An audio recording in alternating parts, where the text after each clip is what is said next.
빌립이 대답하되 각 사람으로 조금씩 받게 할지라도 200데나리온의 떡이 부족하리이다. 제자 중 하나 곧 시몬 베드로 형제 안드레가 예수께 여짜오되 여기 한 아이가 있어 보리떡 5개와 물고기 2마리를 가지고 있나이다. 그러나 이것이 이 많은 사람들에게 얼마나 되겠사옵나이까. 예수께서 이르시되 이 사람들로 앉게 하라 하시니 그곳에 잔디가 많은지라 사람들이 앉으니 수가 5,000명쯤 되더라. 예수께서 떡을 가져 축사하신 후에 앉아있는 자들에게 나눠주시고 물고기도 그렇게 그들의 원대로 주시니라. 그들이 배부른 후에 예수께서 제자들에게 이르시되 남은 조각을 거두고 버리는 것이 없게 하라 하심으로 이에 거두니 보리떡 5개로 먹고 남은 조각이 12바구니에 찼더라. 그 사람들이 예수께서 행하신 이 표적을 보고 말하되 이는 참으로 세상에 오실 그 선지자라 하더라. 아멘. 감사합니다. 복된 주일 아침 하나님의 말씀 앞으로 달려나온 모든 성도님들을 위해 우리 주님이 친히 예비하신 은혜, 친히 준비하신 역사가 가득하시기를 주의 이름으로 축원합니다. 우리 좌우에 계신 분들과 이렇게 한번 인사해 주시겠습니까? 주님의 이름으로 환영합니다. 우리 이번에는 앞과 뒤에 계신 분들과 인사할 때 동성끼리는 악수도 해가면서 이렇게 축복하십시다. 주님의 이름으로 축복합니다. 저를 한 번 더 따라해 주시겠습니까? 과분한 은혜를 주옵소서. 과분한 은혜를 주옵소서. 아멘이십니까?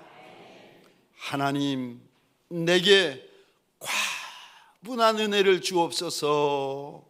이 마음이 오늘 예배를 드리는 저와 여러분들의 마음이 되고 소원이 되어지시기를 주의 이름으로 축원합니다. 우리는 예수 없이는 못 삽니다. 우리는 은혜 아니고는 못 삽니다. 여러분, 요한복음 1장에 보니까 예수 안에 은혜가 있는데 그 은혜가 어떤 은혜인가 하면은 은혜 위에 은혜라고 말씀하십니다. 그러니까 이게 무슨 말인가 하면은 여러분, 정금보다 더 좋은 것은요 정금 중에 정금이라고 합니다. 순금보다 더 좋은 것은 순금 중에 순금이라 그래요. 보석보다 더 좋은 것은 보석 중에 보석이라 그럽니다. 그것처럼 예수 안에 있는 그 은혜가 어떤 은혜인가? 은혜 위에 은혜로라. 근데 오늘 본문에 보시면 이 본문은 마태, 마가, 누가, 요한복음에 다 동일하게 기록되어져 있는 내용인데 예수님이 아이의 작은 보리떡, 작은 생선을 가지고 남자만 5,000명, 여자와 아이들까지 2만여 명을 먹이고도 12강준에 남기신 사건이 기록이 되어져 있습니다. 근데 이 사건, 이 표적 보시면 이 안에 우리 예수님 안에 있는 은혜가 어떤 은혜인지 하나님께서 보여주십니다. 예수 안에 있는 은혜가 어떤 은혜인지, 예수 안에 있는 은혜가 어떤 특징이 있는지 하나님께서 일러주시는데 우리 11절 한번 보시겠습니까? 제가 혼자 읽겠습니다. 그들의 원대로 주시니라. 예수의 은혜가 어떤 은혜인가 하면은 원대로 주시는 은혜요, 소원대로 주시는 은혜요. 그래서 빌립보서 2장 13절에 보면 우리 하나님이 이리 말씀하십니다. 우리 하나님은 마음에 소원을 두고 행하시는 하나님이시라. 원대로 주시는 은혜. 오늘 떡을 나누어 주시고 생선을 나누어 주시는데 조금 나누어 주시는 것이 아니라 원대로 주시는 은혜라. 사랑하는 성도님들에게 소원합니다. 우리 주인 예수를 향하여 큰 소원이 있는 종들이 되시기를 주의 이름으로 축원합니다. 우리 예수님은 원대로 주시는 하나님이시라. 또 예수의 은혜는 어떤 특징이 있습니까? 두 번째 특징이 있는데 12절 한번 보시겠습니까? 12절입니다. 제가 혼자 읽겠습니다. 그들이 배부른 후에, 무슨 말인가 하면은 우리 주님께서 주시는 은혜는 충분한 은혜, 충만한 은혜.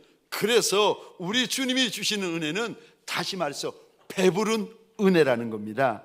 또 우리 예수님이 주시는 세 번째 은혜 특징이 있는데 무슨 은혜를 주십니까? 주님이 은혜를 부어주실 때 이런 특징이 있습니다. 13절, 우리 6장 13절 화면을 보시면서 함께 읽겠습니다. 시작. 이에 거두니 보리떡 5개로 먹고 남은 조각이 12바구니에 찼더라. 아멘, 아멘. 먹는 은혜만이 아니라 남는 은혜를 주신다는 거예요. 여러분, 사업을 해도 남겨야 됩니다. 여러분, 아니 사업하시는 분들이, 장사하시는 분들이 남기지 못하면 어떻게 하겠습니까? 남겨야 잘하는 거 아니겠습니까? 근데 주님이 주시는 은혜가 먹는 은혜, 먹고 사는 은혜만 주시는 하나님이 아니라 먹고 살 뿐만 아니라 12광준이라 남기는 은혜를 주시겠다고 일러주십니다. 그래서 예수의 은혜는 남는 은혜, 흘러 넘치는 은혜, 차고 넘치는 은혜가 예수의 은혜입니다. 요한복음 10장 10절에 보면 우리 예수님이 이리 말씀하십니다. 함께 읽겠습니다. 시작. 도둑이 오는 것은 도둑질하고 죽이고 멸망시키려는 것뿐이요 내가 온 것은 양으로 생명을 얻게 하고 더 풍성히 얻게 하려는 것이라. 아멘. 예수의 은혜는 생명을 얻는 은혜만이 있는 것이 아니라 더 풍성하게 만드는 은혜가 있는데, 여기 풍성하다라는 말을 원어로 보시면 이런 의미가 있습니다. 양으로나 질로나 흘러 넘친다는 겁니다. 그러니까 양적으로 질적으로 흘러 넘치는 것을 가리켜서 원어로 풍성하다라고 이야기를 하는데, 그래서 여러분, 우리 주님의 은혜는, 우리에게 부어주시는 우리 주님의 은혜는 흘러 넘치는 은혜, 과한 은혜, 과분한 은혜입니다. 저와 여러분들, 오늘 본문에 보면 우리 주님께서 2000년 전에 이 은혜를 이 땅에 있는 인생들에게 주셨습니다. 2000년 전에만 주신 것이 아니라 지금까지 이 은혜를 주셨고, 지금도 여기서도 이 은혜를 주고 계시는 줄 믿으시기 바랍니다. 이 큰 은혜, 이 과분한 은혜, 들은 적도 없고 본 적도 없고 경험한 적도 없는 이 은혜가 저와 여러분들의 은혜가 되어지시기를 주의 이름으로 축원합니다. 과분한 은혜를 받으려면 첫 번째요, 과분한 은혜는 있는 것 위에 부어주십니다. 없는 것 위에 부어주시는 것이 아니라 내게 남아있는 것 위에 하나님께서 은혜를 부어주십니다. 그러니까 내가 지금 가지고 있는 것 위에, 지금까지 내게 남겨진 것 위에 하나님이 은혜를 부어주십니다. 오늘 본문에도 보시면 아무것도 없는 것 가지고 주님께서 역사를 일으키는 것이 아니라 어린아이의 작은 도시락, 어린아이의 보잘것없는 도시락, 보리떡 5개, 물고기 2마리, 있는 것 위에 은혜를 베푸십니다. 사실 이 있는 것이 얼마나 작고 초라하고 천한가 하면 안드레가 주님에게 오늘 본문에서 이렇게 말을 합니다. 아이의 보리떡 5개, 물고기 2마리가 있는데 그것이 이 많은 사람들에게 얼마나 되겠사옵나이까. 있기는 있는데 없는 거와 같다는 거예요. 있기는 있는데 도움이 안 된다는 겁니다. 뿐만 아니라 이 보리떡은 그 당시 유대인들이 먹던 떡이 아니었습니다. 그들은 밀떡을 먹었지 보리떡을 안 먹습니다. 그럼 보리는 누가 먹는가? 짐승이나 가축이 먹습니다. 그러니까 사료예요. 이것은 떡이 아니라, 음식이 아니라 하찮은 음식이고 보잘것없는 음식입니다. 가난한 사람들만이, 지극히 못 사는 하층민들만이 먹는 짐승들에게 주는 사료와 같은 떡입니다. 그런데 작고 모자르고 있어도 그만 없어도 그만인 것 같은 그것 위에 하나님께서 은혜를 부어 주십니다. 여러분, 작다고 함부로 여기시면 안 됩니다. 여러분, 모자르다고 천하다고 함부로 여기시면 안 됩니다. 왜요? 그것 위에 하나님께서 은혜를 부어주십니다. 다윗이 블레셋의 큰 장수 골리앗을 쓰러뜨릴 때에 작은 돌멩이를 가지고 저 골리앗을 향하여 달려가는데, 사울 왕이 볼 때에 아니 돌멩이 하나가 무기 같겠습니까? 아니요. 그 무기는 무슨 무기 같지도 않은 무기인데, 그런데 무기 같지 않은 무기 위에 하나님의 은혜가 부어지니까 그 작은 돌멩이로 블레셋 장수 골리앗을 넘어뜨립니다. 하나님의 은혜는요, 없는 것 위에 부어지는 것이 아니라 있는 것 위에 부어주십니다. 모압 여인 루시, 시어미 나오미와 함께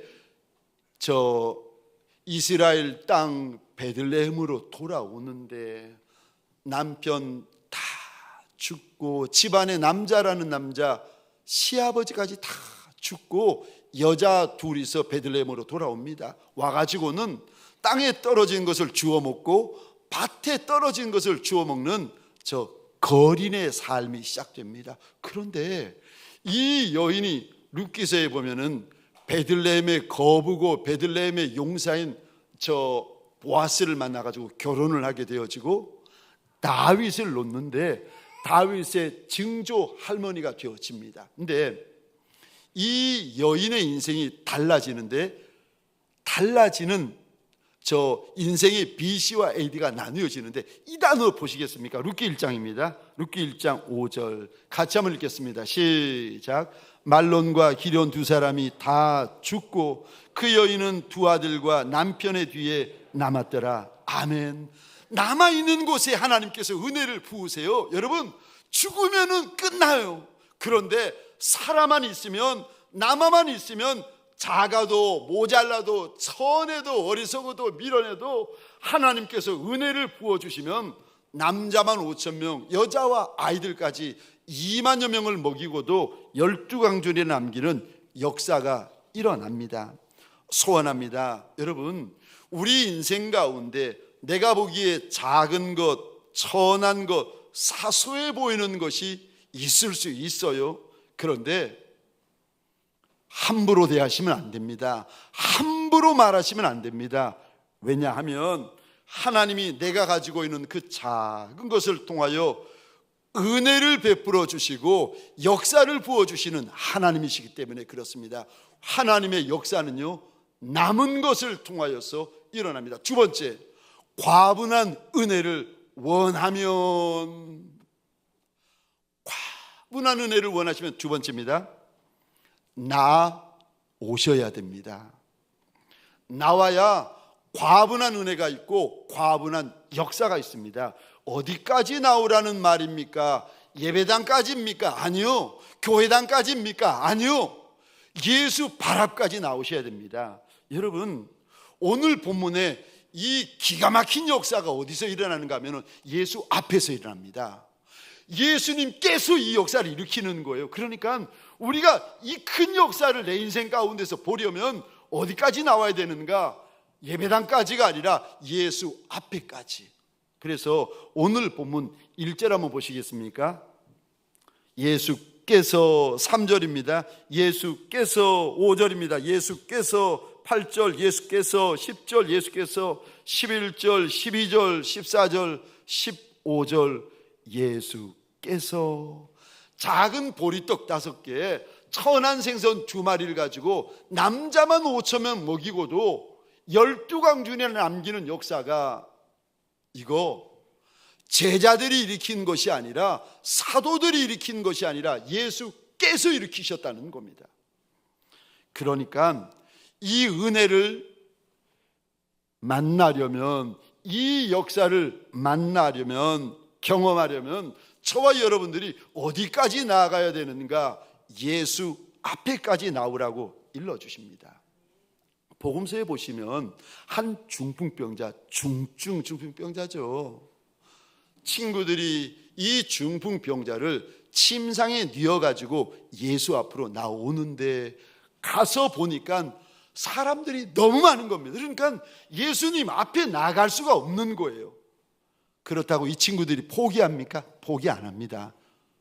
침상에 중풍병자를 뉘어가지고는 지붕으로 올라가더니 그 지붕을 뜯어가지고 예수 앞으로 침상과 병자를 내립니다. 근데 이 모습을 보시고 주님이 이리 말씀하십니다. 마가복음 2장 5절입니다. 제가 혼자 읽겠습니다. 예수께서 그들의 믿음을 보시고, 예수 앞에까지 나오는 것을 가리켜 우리 예수님이요, 그 사람의 믿음이다, 그들의 믿음이라는 거예요. 여러분, 어떤 이들은 사람 때문에 예수 앞에 못 나옵니다. 그런데 아무리 사람이 많아도 예수 앞에까지 나오는 것을 가리켜 우리 주님은 그의 믿음이다. 12의 혈루병 걸린 여인이 예수 옆에, 예수 뒤에 수많은 사람들을 뚫고 들어와서 주님의 옷자락을 만집니다. 그랬더니 12해나 고통받던 그 병의 근원이 말라버립니다. 근데 주님께서 이 여인을 보시며 성경에 보니까 이리 말씀하십니다. 따라 안심하라. 그 다음에요, 내 믿음이 너를 구원하였다. 예수 앞에까지 나오는 거, 이거 여인의 믿음이라는 거예요. 사랑하는 성도님들에게 소원합니다. 여기까지가 아니라, 예배당까지가 아니라 예수 앞에까지 나아가는 저와 여러분 되시기를 주의 이름으로 축원합니다.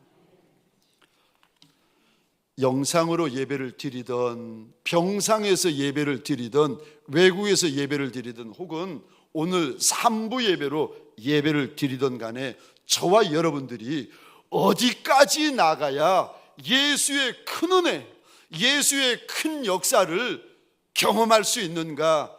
예수 앞에까지.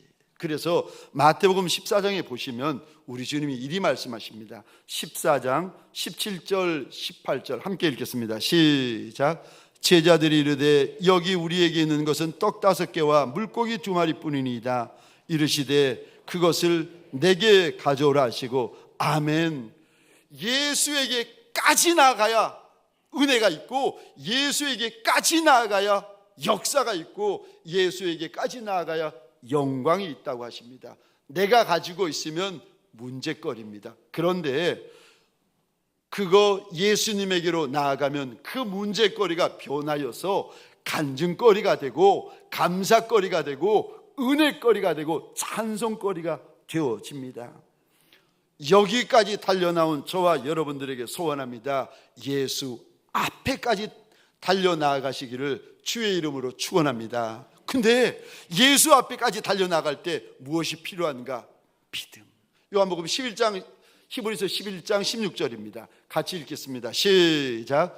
믿음이 없이는 하나님을 기쁘시게 하지 못하나니 하나님께 나아가는 자는 반드시 그가 계신 것과 또한 그가 자기를 찾는 이들에게 상 주시는 이심을 믿어야 할지니라.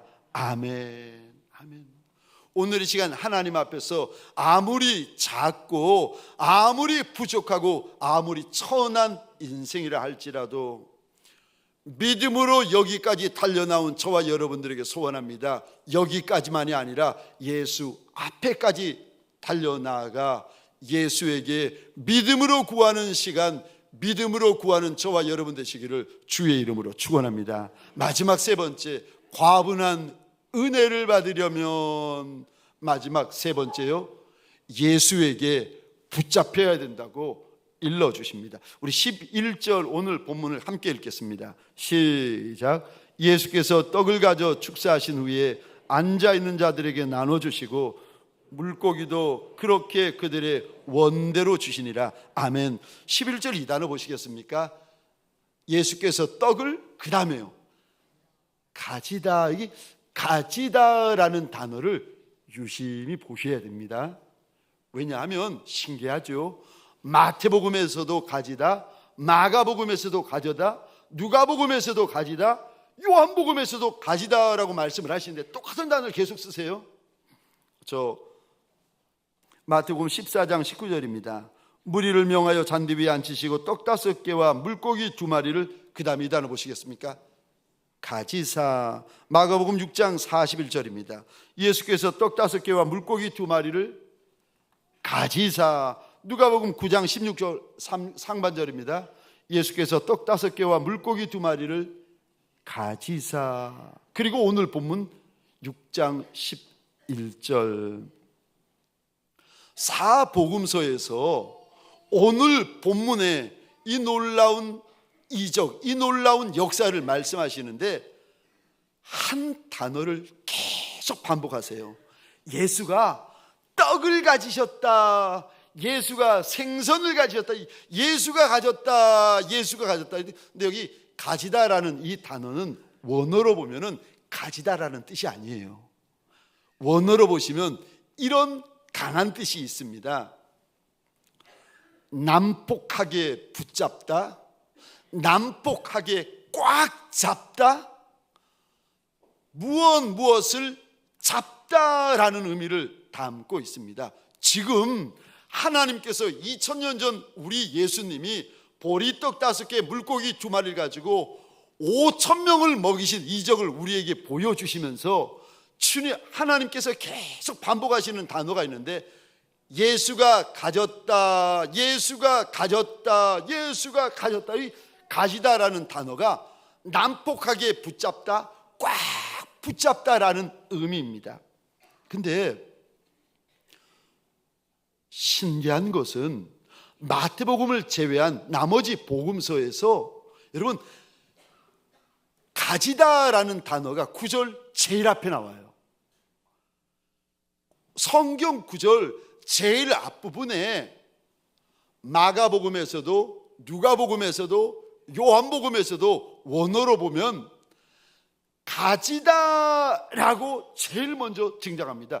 왜 이러는 걸까? 왜 이러는 걸까? 왜냐하면 하나님께서 지금 이 놀라운 일들, 이 놀라운 역사가 한 단어에서부터 시작이 되어지는데 예수가 붙잡았다는 거예요.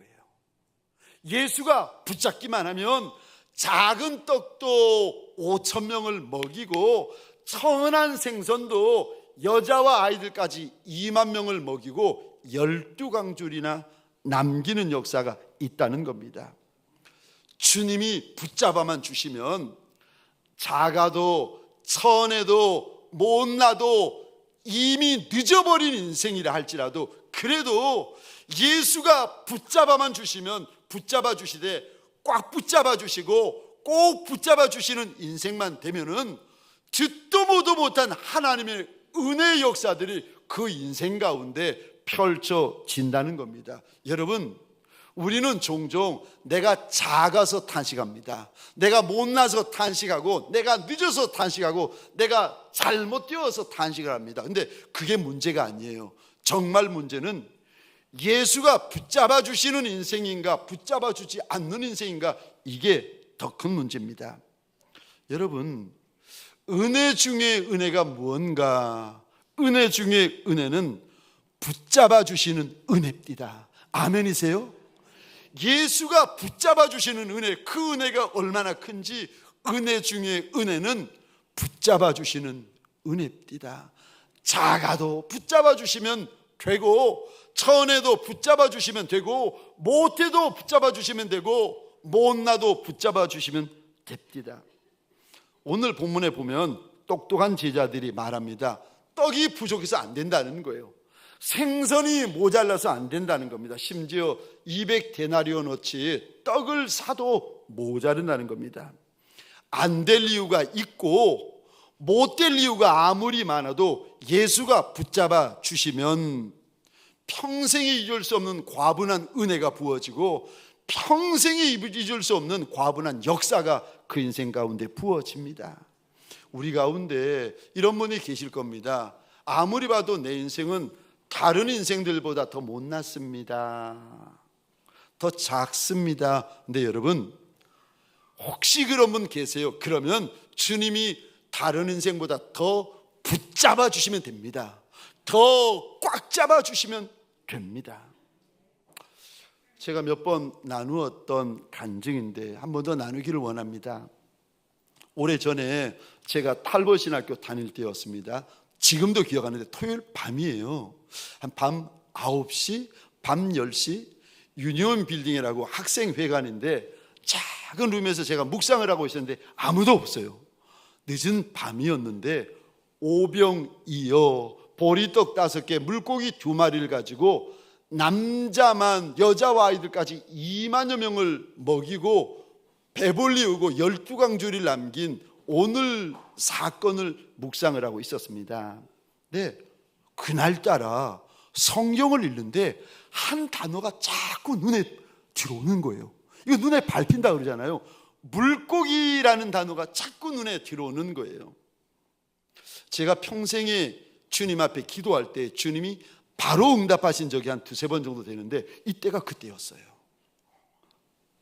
물고기라는 단어가 자꾸 눈에 들어오면서 내가 주님에게, 나를 만드신 주님에게 내 인생의 그릇, 내 인생의 사이즈가 얼마나 되는지 한번 물어봐야 되겠다 싶어가지고 제가 주님에게 묻기 시작했습니다. 주님, 사람마다 그릇의 크기라는 것이 있는데 내 인생의 크기는 어느 정도 됩니까? 그러면서 이제 물고기를 가지고 주님에게 묻기를 시작했는데, 바다에 보면은 큰 물고기들 있지 않습니까? 뭐 고래도 있고 돌고래도 있고 상어도 있고 참치도 있고 뭐 큰 고기들도 많은데 그거 가지고 주님에게 물어보려고 하다가 너 참 너무 교만하다, 주님이 책망하실까 봐 제게 적당한 생선이 무엇이 있을까 생각하다가 물어보았습니다. 주님, 내 인생의 사이즈가 고등어 정도는 됩니까? 근데 주님께서 바로 대답을 하시는 거예요. 네 인생의 사이즈는 그 정도 못 된다. 충격을 받았어요. 고민하다가 고등어보다 작은 생선이 뭔가 생각하다가 다시 2번째 물어보았습니다. 주님, 그럼 혹시 내 인생의 사이즈가 꽁치 정도는 됩니까? 주님께서 다시 바로 대답하세요. 네 인생의 사이즈는 그 정도도 못 된다. 정말 충격받았어요. 제가 신학대학 나오고 대학원 나오고 지금 탈버 신학교에서 신약 석사로 유학 중인데 내 인생의 사이즈가 꽁치 정도도 못 되면 어느 정도란 말인가 충격을 받아가지고 한동안 정신을 못 차리다가 마지막 3번째 주님에게 묻기를 시작했습니다. 가장 작은 생선이 무엇일까? 제가 알고 있는 가장 작은 생선이 떠올랐어요. 그래서 물어봤습니다. 주님, 그럼 혹시 내 인생의 사이즈가 멸치 정도는 됩니까? 근데 주님이 바로 대답하세요. 그래, 네 인생의 사이즈가 그 정도는 된다.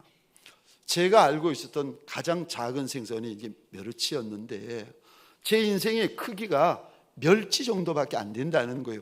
그리 대답하시는데 저한테 어떻게 느껴졌는가 하면은, 아들아, 네가 세상에서 가장 작은 인생이고 가장 천한 인생이고 가장 싸구려 인생이다. 그렇게 감동이 오는 거예요. 제가 그래서 묵상을 하고 있던 종이를 움켜잡고 하늘 높이 쳐들었습니다. 하나님 보시라고. 하나님께서 내 인생을 보시고 너는 멸치처럼 작은 인생이라 하셨으니까 조물주 하나님이 그러셨으니까 그 말이 맞을 거라고. 근데 하나님 생각해 보시라고. 그 작은 멸치를 내 입에 넣어본들 내 배가 부르겠습니까? 남의 입에 넣은들 남의 배가 부르겠습니까? 근데 오늘 성경에 보니까 우리 예수님이 오셔서 그 작고 천한 것을 붙잡아 주셨더니 남자와 여자와 아이들까지 2만여 명이 먹고 배불리움 받고 12광준에 남기시고 내가 믿는다고. 하나님, 소원이 있다고. 천한 보리떡, 천한 생선을 우리 주인 예수께서 붙잡아 주셨던 것처럼 내 인생 좀 붙잡아 달라고. 내 인생 이 작고 천한 인생 좀 붙잡아 달라고. 그날 얼마나 주님 앞에 부르짖었는지 모릅니다. 우리 가운데 작아서 걱정인 분이 계십니까? 못나서 걱정이고 천해서 걱정이고 어리석고 미련해서 걱정인 분이 계십니까? 괜찮습니다. 왜요? 만왕의 왕이신 예수가, 만주의 주가 되신 예수가 조물주 되시는 예수님이 내 인생을 붙잡아 주시면 남자와 여자와 아이들 2만여 명을 먹이고 배불리우고 12광주내에 남기는 인생으로 살아갈 수가 있습니다. 소원합니다. 오늘 이 주일 아침 우리 주님 앞에서 하나님, 내 인생 좀 붙잡아 주옵소서, 내 인생 좀 붙잡아 주옵소서, 그리 소원하고 그리 사정하는 저와 여러분 되시기를 주의 이름으로 축원합니다. 사람에게 사정하지 말고 만왕의 왕 만주의 주가 되신 우리 하나님 앞에 사정하십시다. 그래서 다음 주에 올 때, 다음 달 올 때 하나님이 날 붙잡아 주신 흔적들, 하나님이 날 불쌍히 여겨주신 흔적들을 가득히 가지고 돌아오는 복 있는 종들이 되시기를 주의 이름으로 축원합니다. 기도하겠습니다. 하나님, 우리가 작은 줄 왜 모르겠습니까? 우리가 연약한 줄, 모자른 줄 왜 모르겠습니까? 그것을 알아 주님 앞에 더 납작이 엎드리는 것이 아니겠습니까? 주여, 불쌍히 여겨주시는 시간, 불쌍히 여겨주시는 자리, 불쌍히 여겨주시는 장소, 불쌍히 여겨주시는 인생 되게 하여 주옵소서.